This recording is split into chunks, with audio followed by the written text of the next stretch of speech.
Hey loves. Now I know most of us naturals have experienced this before. You blow dry your hair, it looks cute, then you decide to do some Bantu knots, some Zulu knots. It takes forever, but you still persevere because you have faith. Then the moment of truth. Hey, it's time to unravel them. And you're being very, very gentle because you have faith, remember? You are unraveling them, you're using your oil, you're treating each piece as gingerly as possible because you want this to turn out perfect because you spent way too much time and you're happy.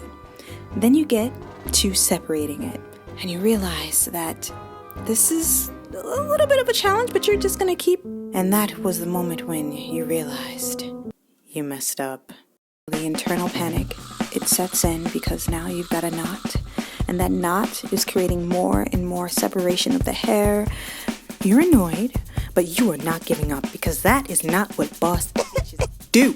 So we're gonna try and make this work, but your hair is not cooperating. And so you're gonna try again, try separate, because you are looking for that volume, that oomph, that, and then you realize you just lost this battle.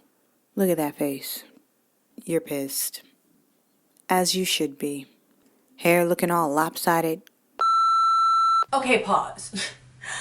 I think in every natural girl's journey, they've had an instance like this. You spend hours on your hair. I'm about to do my nightly skincare routine, go to bed, and just pray that this actually turns out so I can show y'all in a video.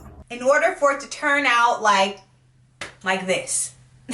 Now it's just, it's not popping. I watched a couple tutorials to just refresh my memory, and it just, I know you guys are out there. You probably look at some of my tutorials and you're like, my hair never turns out like that. So what do I do in this instance? Some type of updo. So let's go.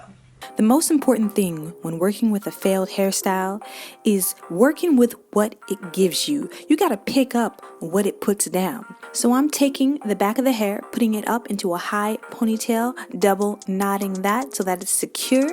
And we're gonna work with this texture.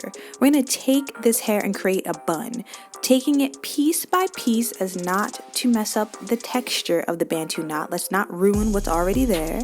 Rolling it in on itself, rolling it under and pinning it to the base of that ponytail. This is going to create a really pretty textured high bun. This bun is about to be a diva bun because we must redeem ourselves. So here I'm taking it slow so that you can really see what I'm doing. I'm just rolling that hair under, taking a straight pin, pinning it, and there you have your beautiful bun. Now we got to work with this front.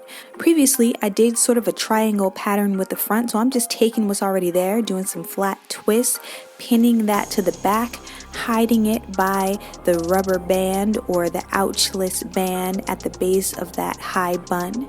And you can see it's just a flat twist. And then we're pinning it. You can use bobby pins, you can use straight pins, but this is called working with what you have. Now the hair in the front is going to want to lay to one side or another. Work with it. This happens to be my right side, your left side. We're going to use what I have, straight pins, and we're going to pin that into place so that it looks like it's intentional. Now to zhuzh it up a little bit, we're going to take some of this lock jewelry. I'm going to use the silver, and we're going to put it on top of that flat twist, making it look interesting. And that's the finished look. That is how you save a failed hairstyle. Now, if you're a fan of easy, quick hairstyles like this, I have a whole playlist. Check it out on the right side of the screen. I love you, and I'll see you Monday. Mwah. Bye.